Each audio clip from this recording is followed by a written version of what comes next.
مسلمان کی عزت بحیثیت مسلمان ہونے کے کرنی ہے. لوگوں کو ہم کرسیوں سے نہ تولیں، کرسیوں سے تولتے ہیں، پیسوں سے تولتے ہیں، عہدے سے تولتے ہیں.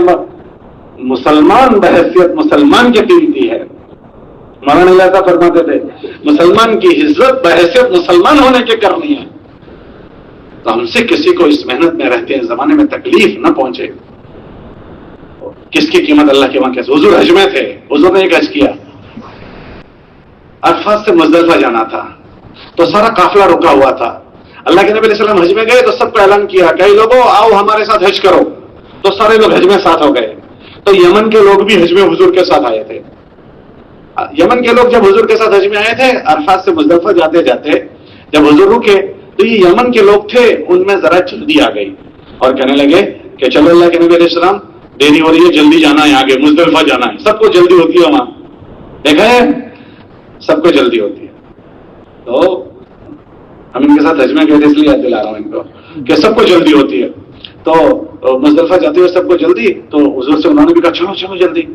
تو اللہ کے نبی علیہ السلام نے فرمایا بھائی صبر کرو، ایک صاحب گئے ہیں ضرورت سے وہ آئیں گے پھر جاتے ہیں. لیکن جو بے صبرے ہوتے ہیں وہ صبر نہیں کر پاتے ہیں. تھوڑی دیر بعد پھر وہ بولنا شروع کیے، حضور خاموش رہے. اتنے میں وہ جو صاحب گئے تھے وہ آ گئے. ان کا نام تھا حضرت اسامہ رضی اللہ عنہ. کیا نام تھا بولو؟ ان کی ماں حبشن تھی. ان کی ماں کون سی تھی؟ تو چہرے پر تھوڑا سانولے تھے، کالے تھے. تو انہوں نے ان کو ہلکے سے کہا اس کالے کی وجہ سے ہم کو لیٹ کر دیا. یہ یمن والوں نے کہا اس کالے کی وجہ سے ہم کو لیٹ کر دیا. یہ زبان سے جملہ نکلا. کیا زبان سے جملہ نکلا؟ اللہ کے نبی علیہ السلام اس کے بعد 2 مہینے دنیا میں رہے. کتنے مہینے رہے؟ یہ ذی الحج کا زمانہ، پھر اس کے بعد محرم، اس کے بعد سفر، اس کے بعد ربیع الاول میں اللہ کے نبی علیہ السلام دنیا سے 2-2.5 مہینے گزرے تھے. سب لوگ اپنے گھروں کو چلے گئے. لیکن ایک مجمع اس زمانے میں وہ تھا جو حضور کی شرم میں مسلمان ہوا تھا. کس کی شرم میں؟ تو وہ جب حضور چلے گئے تو انہوں نے کہا اب ہم بھی اسلام پر نہیں رہیں گے. وہ مرتد ہو گئے. کیا ہو گئے؟ مرتد ہو گئے. علی میاں کی ایک کتاب ہے ردۃ ولا ابا بکر لها، کہ اس زمانے میں ارتداد آیا تب ابو بکر صدیق کھڑے ہو گئے اور 11 جماعتیں بنائی ان مرتدین کو سمجھانے کے لیے. کتنی جماعتیں؟ 1 مہینے تک ان جماعتوں نے محنت کی، سب دوبارہ مسلمان ہو گئے سوائے ان یمن والوں کے جنہوں نے کہا تھا اس کالے کی وجہ سے ہم کو لیٹ کر دیا.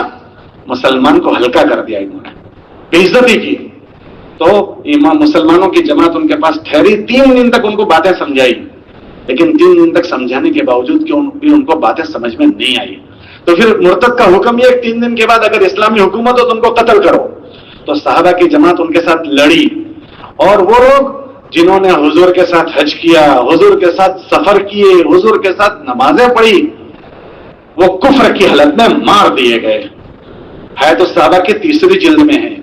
نیچے مولانا انعام صاحب نے واقع اس کے حاشیہ چڑھایا کہ ایک مسلمان کو ہلکا کرنے کی وجہ سے پورے قبیلے کو اللہ نے کفر کی موت مار دیا. تو اللہ کی وہاں کس کی کیا قیمت ہے ہمیں نہیں پتا. ہماری محنت میں کوئی کسی کو ہم بے عزت نہیں کریں گے، اپنے معاملات صاف کریں گے، کسی کو بے عزت نہیں کریں گے. اللہ کے نبی علیہ السلام اپنے وفات کے دنوں ایام مرض میں 2 آدمیوں کے سہارے مسجد میں آئے اور یہ کہہ رہے ہو بھائی صاحب مجھ سے کسی کو تکلیف پہنچی ہو تو اس کا بدلہ اس دنیا میں ہم سے لے لے، آخرت میں مجھ سے کوئی نہ پوچھے. ایک تو حساب کتاب کا پوچھا، کسی کا معاملہ ہو تو بتاؤ. تو ایک آدمی کھڑا ہوا. دوسرا حضور نے کہا مجھ سے کسی کو تکلیف پہنچی ہو تو یہی بدلہ لے لے، آخرت میں مجھ سے نہ سوال کرے. ایک آدمی کھڑا ہو گیا، حضور آپ نے مجھے فلاں موقع پر کوڑا مارا تھا. تو حضور بیمار ہے، ایام مرض میں ہے. تو اللہ کے نبی کہنے لگے وہ ہے کوڑا لے لو اور مجھ سے بدلہ یہی لے لو، آخرت میں مجھ سے حساب مت مانگنا. تو وہ صحابی کہنے لگے اللہ کے نبی علیہ السلام جس زمانے میں آپ نے مجھے مارا تھا میرے جسم پر کپڑا نہیں تھا، آپ کے جسم پر چادر ہے. اللہ کے نبی علیہ السلام ایام بیماری میں چادر نیچے گرا دی اور بیٹھ گئے. بھائی مجھ سے بدلہ لے لو، آخرت میں مجھ سے پوچھنا مت. لوگوں کی چیخیں نکل گئی کہ ایام بیماری میں حضور کو کوڑا ماریں گے. حضور کہہ رہے ہیں مجھ سے بدلہ لے لو. وہ آدمی آگے بڑھے، کوڑا پھینکا اور ایک دم حضور کو سیدھے سے لگا دیا. اور پیچھے حضور کی مہر نبوت تھی، اس کو بوسہ لینے لگے کہ حضور میری مجال ہے کہ میں آپ کو کوڑا لگا دوں، مجھے تو اس بہانے سے آپ کی مہر نبوت کو بوسہ لینا تھا. اپنے معاملات کو ہم صاف کریں، اپنی معاشرت کو پاک صاف کریں. جب ان میں جھول پڑتا ہے تو یہ اس مبارک محنت کی ناقدری ہے. اس سے جو نفع اٹھانا تھا ہم نے نفع نہیں اٹھایا اور قدم قدم پر چکے کرتے رہیں تو پھر ایسے نکل جاتے ہیں جیسے دودھ میں سے مکھی نکل جاتی ہے. موت سے پہلے گاڑی کہیں نہ کہیں اٹک جاتی ہے. اس لیے حضرت جی رحمۃ اللہ ایک بات فرماتے تھے, بھائی کرتے رہو, ڈرتے رہو, مانگتے رہو, مانگتے رہو, یوں کہتے تھے. اللہ نے ہم سب کو توفیق دی ہے. ہم جو جوڑوں پر آتے ہیں وہ اس وجہ سے آتے ہیں ہمیں ان چیزوں کی فکر آ جائے, اور جو چیزیں ادھر ادھر کی جراثیم لگے ہوں اس کی صفائی کرنے کی ہمیں فکر آ جائے. تو اس میں سب سے پہلی فکر اپنی ذات کی آ جائے. اللہ ہم سے اپنی ذات کا سوال کریں گے, ہم سے بد اخلاقی نہ ہو جائے, تو ہماری ایمانیات ٹھیک ہو. کیونکہ جو محنت ہے وہ دین زندہ کرنے کی محنت ہے. دین الگ ہے اور دین کی باتیں الگ ہے. میں جو بول رہا ہوں وہ باتیں ہیں, میں اس کو زندگی میں لے آؤں, یہ ہے دین کی دینی زندگی, ورنہ دین کی باتیں ہیں. حضرت کے ملفوظات میں حضرت فرماتے تھے دین الگ ہے, دین کی باتیں الگ ہیں. ہماری ساری چیزوں کی نگرانی ہو, ایمانیات کی, عبادتیں اس کی نگرانی, معاملات کی, معاشرت اور اخلاق کی. ہمارے اندر کمیاں ہیں اس کو تلاش کر کے پوری کرنا. کیسے تلاش کریں گے کیا کمیاں ہیں؟ ہر آدمی اپنے آپ کو کمپلیٹ سمجھ رہا ہے کہ میرے میں کہیں بھول ہے ہی نہیں. اللہ نے ہم سے جو زندگی مانگی ہے وہ صحابہ کے مشابہ زندگی مانگی ہے. کون سی زندگی مانگی ہے؟ یہ جتنے زندہ لوگ ہیں ان سب کو کہا تم اپنی زندگی کو حضور کے صحابہ سے میل کھلاؤ, کیونکہ اللہ جو راضی ہے وہ اللہ کے نبی کی زندگی سے راضی ہے, پھر صحابہ کی اس پر مول لگا دی, رضی اللہ عنہم ورضوا عنہ. تو ہم جس لیول پر پہنچے ہیں وہ لیول ہے. ایک وہ زندگی تھی جہاں سے ہم آئے ہیں, ایک وہ زندگی ہے جہاں ابھی پہنچے ہیں, اور ایک وہ زندگی ہے جہاں پہنچنا ہے. ایک وہ زندگی جہاں سے ہم, اور ایک وہ زندگی جہاں ہم پہنچے ہیں, اور ایک زندگی جہاں ہمیں, وہ کون سی زندگی ہے؟ حضرات صحابہ سے مشابہ زندگی.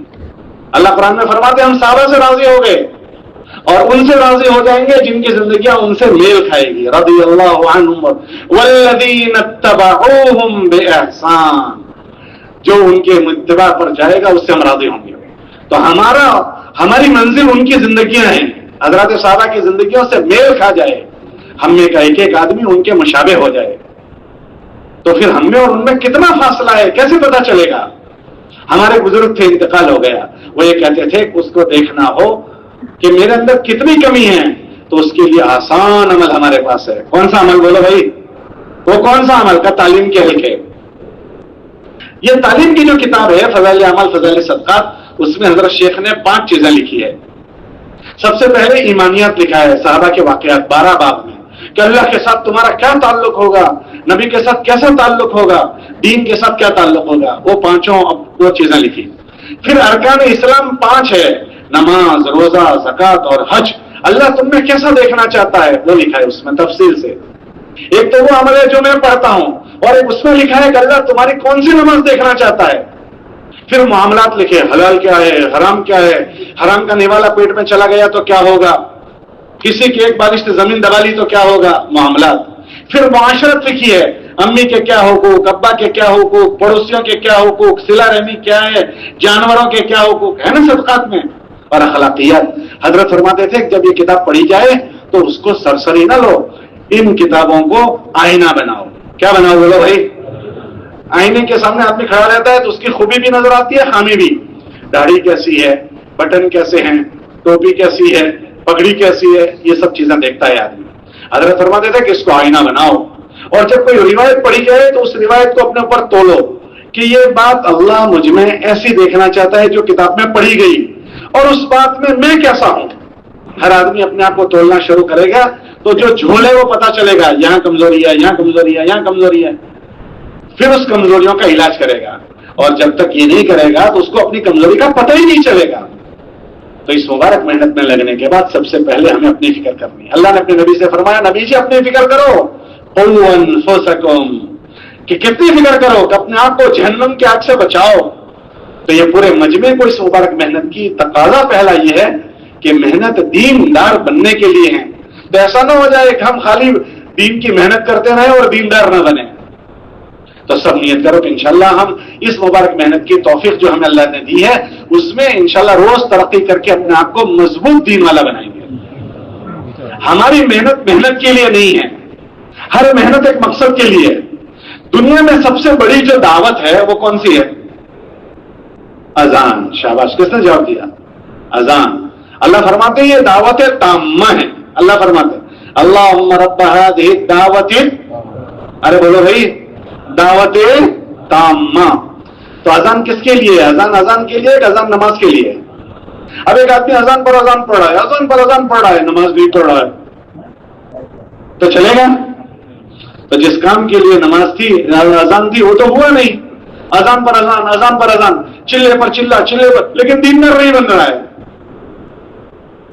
دیندار نہیں بن رہا ہے، تو چلے گا؟ نگرانی کرنی ہے کہ میں ہر خروج میں اپنا ایمان بناؤں، اپنے اعمال بناؤں، ہمارے جذبات اچھے بن جائیں۔ یہ مبارک محنت اگر اچھا وقت لگتا ہے نا، اچھا وقت، تو آدمی کو خود بخود بزرگ بنا دیتا ہے۔ کون سا وقت لگتا ہے بولو بھائی؟ تو اچھا وقت لگانا ہے۔ اچھا وقت لگنا کس کو کہتے ہیں؟ کہ کرنے کے کام جس میں ہو جائیں اور بچنے کے کاموں سے بچا جائے، اس لگنے کو اچھا لگنا کہتے ہیں۔ اگر اچھا لگنا ہو تو اس محنت میں ایسی زوردار طاقت ہے کہ آدمی کو بزرگ نہیں بناتا، بزرگوں کا بزرگ بنا دیتا ہے۔ ارے بولو بھائی، کیسا بنا دیتا ہے؟ اگر اچھا وقت لگائے تو خالی بزرگ نہیں بناتا، کیسا بنا دیتا ہے بولو؟ اس لیے اپنا اچھا وقت لگانا ہے۔ اس محنت میں عجیب مولانا الیاس رحمۃ اللہ علیہ فرماتے تھے کہ میں اس محنت کو کار نبوت یقین کرتا ہوں۔ یا رب یا رب یا رب، کار نبوت، ارے بولو بھائی یقین۔ تو نبیوں کی محنت سے کیا ہوتا ہے؟ اللہ پاک نبیوں کو جو ہے نا بگڑے ہوئے لوگوں میں بھیجتے ہیں۔ کون سے لوگوں میں بھیجتے ہیں؟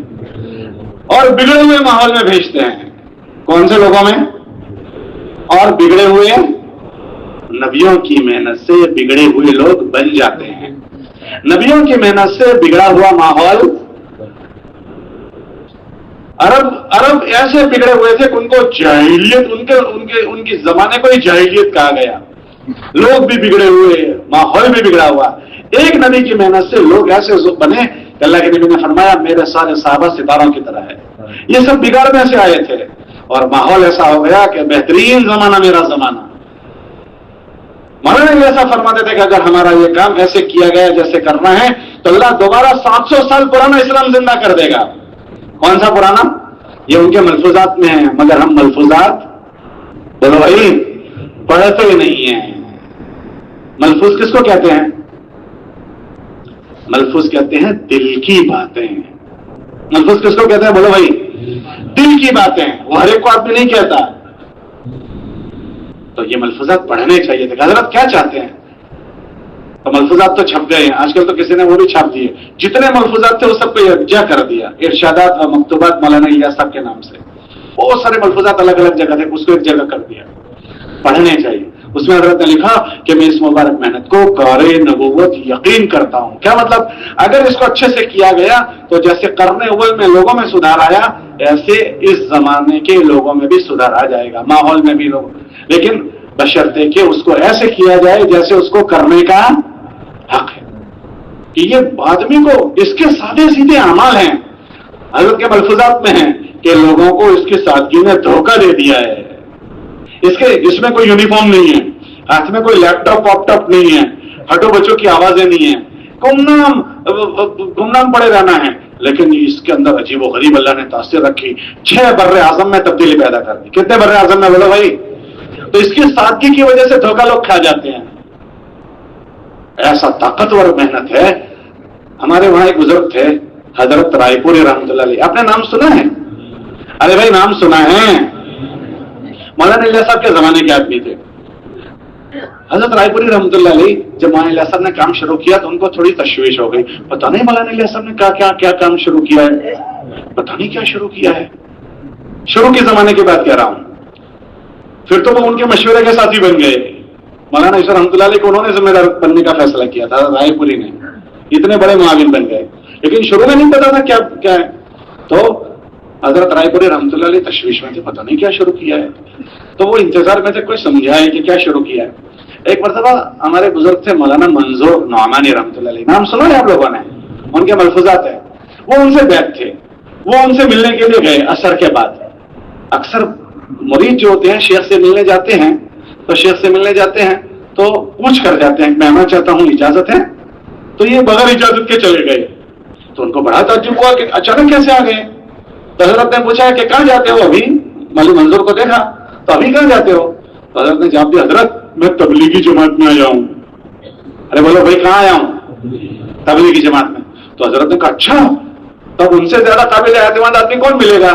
تو کیا کہا بھائی مولوی منظور صاحب مولانا الیاس صاحب کیا کہتے ہیں، یہ پوچھا ان سے. تو انہوں نے کہا حضرت وہ جو باتیں کہتے ہیں وہ میرے پاس لکھی ہوئی ہے، اگر آپ کہو تو میں سنا دوں. کہ جی بتاؤ سناؤ. تو مولانا منظور نعمانی نے وہ یہ فرمایا حضرت مولانا صاحب نے جو باتیں کہنا چاہتے تھے وہ سب لکھ کر دروازے پر لٹکائی ہوئی تھی، روانگی کی باتیں 40 باتیں. کتنی باتیں؟ 40 باتیں. تو وہ میں لکھ کر لے گیا تھا. تو میں کھڑا ہو گیا اور میں نے سنانا شروع کیا یہ کرنا ہے. تو 12 یا 13 پڑھی. کتنی پڑھی؟ یا 13 یا 14؟ 12 یا 13 یا 13. حضرت نے کہا بس بس بس بھائی بیٹھ جاؤ بیٹھ جاؤ بیٹھ جاؤ. یہ جو اتنا تم نے سنایا اگر اتنا کسی میں آ جائے وہ تو کتب بن جائے گا. کیا بن جائے گا؟ کتب. جانتے ہو کس کو کہتے ہیں؟ وہ جو اونچی ٹوپی نہیں پہنتا بہت اونچی، قطب مینار، وہی ہے نا کتب. ہمارے ملک میں ہے ایک قطب مینار دہلی میں، تو وہ کتب بن جائے گا، ایسا اونچا ہو جائے گا. ایسا ہے نا؟ تو پھر کیا ہو جائے گا؟ میں حضرت شیخ کے فضائل حضرت شیخ کے ملفوظات پڑھ رہا تھا، ابھی چھپے ہوئے ہیں. تو اس ملفوظات میں حضرت نے لکھا کتب کون ہوتا ہے؟ کتب. تو حضرت نے لکھا اس دنیا میں اللہ کے 2 نظام ہیں. ایک تشریعی نظام، شریعت کو چلا، اس کے لیے اللہ نبیوں کو بھیجتے ہیں. ایک اللہ کا تکوینی نظام ہے، جیسے خضر ابدال ہوتے ہیں نا، ان کے ذریعے سے اللہ پاک دنیا کے بہت سارے کام کرواتے ہیں. تو ان کو کہتے ہیں ابدال کی جماعت. کیسی جماعت بولو؟ ابدال. فضائل کی کتابوں میں ان کا ذکر آتا ہے. تو حضرت نے لکھا یہ جو ابدالوں کی جماعت ہوتی ہے ان کے جو امیر ہوتے ہیں اس کو کہتے ہیں کتب. تو شیخ نے کیا کہا مولانا رائے پوری نے کہ یہ جو مولانا الیاس صاحب نے باتیں سنائی ہے اگر کسی کی زندگی میں آ جائے تو وہ کیا ہو جائے گا؟ ارے بولو نا بھائی، خالی بزرگ نہیں بنے گا، بزرگوں کا بزرگ. لیکن بات یہ ہے کہ وقت اچھا لگے. کیسا لگے بولو؟ دکھ کی بات یہ ہے کہ ہمارا وقت اچھا لگے. اس لیے ہمیں بھی اپنا وقت اچھا لگانا ہے اور ہماری جتنی جماعتیں ہم روانہ کریں ان کو روانگی کی بات اچھی سمجھا کر بھیجنی ہے، خوب اچھے سمجھا کر بھیجنی ہے. مولانا رحمۃ اللہ علیہ جماعت روانہ کرتے تھے 2.5 گھنٹے روانگی بیان کرتے تھے. پھر میاں جی سے کہتے تھے میاں جی ابھی انہوں نے بات سمجھی نہیں، ان کو روک لو، کل دوبارہ بیان کریں گے. پھر دوسرے دن روانگی بیان کرتے تھے اور بعض مرتبہ 3 دن جماعت کو روک کر روانگی سمجھا کر بھیجتے تھے. اب ہم 3 دن کی دین کی جماعت کو 10 منٹ روانگی بیان کرتے ہیں. اکثر نیا مجمع تبلیغ میں 3 دن کے راستے سے آتا ہے. اب ہم روانگی بیان نہیں کرتے. کرنے کے کیا کام ہے؟ 4 چیزوں میں زیادہ وقت لگانا ہے، 4 میں کم سے کم وقت لگانا ہے، 4 بالکل نہیں کرنا ہے. ہوتا ہے نا؟ 4 چیزیں نہیں بولنی ہے، نقد جماعت بنانی ہے، مسجد وار جماعت بنانی ہے، مسجد میں وقت گزارنا ہے. یہ ساری باتیں 10 منٹ میں کیسے ہو جائے گی؟ حضرت 2.5 گھنٹے بیان تک. تو روانگی کی بات اچھی کریں. حضرت کے بیان میں پڑھ رہا تھا، اس میں نے پڑھا کہ اللہ کے راستے کا زمانہ جو ہے وہ خروج کا زمانہ، وہ بننے کا زمانہ ہے. بولو کون سا زمانہ؟ پھر حضرت نے فرمایا کوئی چیز بننے کے زمانے میں بگڑ گئی اب اس کے بننے کی کوئی جگہ نہیں رہے گی. تو اللہ کے راستے میں آدمی بنتا بھی ہے اور اللہ کے راستے میں آدمی بگڑتا بھی ہے. حضرت نے پھر 2 مثالیں دی کہ بننے کے 2 جگہ کا بگڑا ہوا کہیں نہیں بنے گا. یہ فرمایا 2 جگہ کا بگڑا ہوا کیا نہیں ہوگا. حضرت نے فرمایا ایک علم سیکھنے گیا اور علم سیکھنے کے زمانے میں اس نے گناہ کیے اور غفلت کی، تو علم سیکھنے کے زمانے میں اگر کوئی بگڑ گیا اب وہ نہیں بنے گا. پھر فرمایا ایک اللہ کے راستے میں گیا ہوا اگر غلط کر دے تو وہ بگڑ گیا، پھر وہ نہیں بنے گا. پھر حضرت نے 2 مثالیں دی. یہ مثال دی کہ اللہ کے راستے کا زمانہ ایسا ہے جیسے ماں کے پیٹ میں بننے کا زمانہ. ماں کے پیٹ میں بچے کے بننے کا زمانہ. بچہ کہاں بنتا ہے؟ ارے بولو بھائی کہاں بنتا ہے؟ ماں کے پیٹ میں. اب کوئی بچہ اس بننے کے ماحول میں جہاں اس کو بننا ہے صحیح نہیں بنا، آنکھیں بہنگی رہ گئی، کان بہرے رہ گئے، آنکھ لولا رہ گیا، پیر لنگڑا رہ گیا اور عیب دار پیدا ہو گیا. اب جو مادرزاد عیب دار پیدا ہوا، بننے کے ماحول میں پورا نہیں بنا، اس کو ماں ڈاکٹروں کے پاس لے کر پھرے کہ اس میں یہ کمزوری رہ گئی، اس کو ٹھیک کر دو. تو جو مادرزاد پیدا ہو کمزوری کے ساتھ، اس کو کوئی ڈاکٹر ٹھیک کر سکتا ہے؟ ارے بولو کر سکتا ہے؟ تو حضرت فرماتے تھے کہ اس کا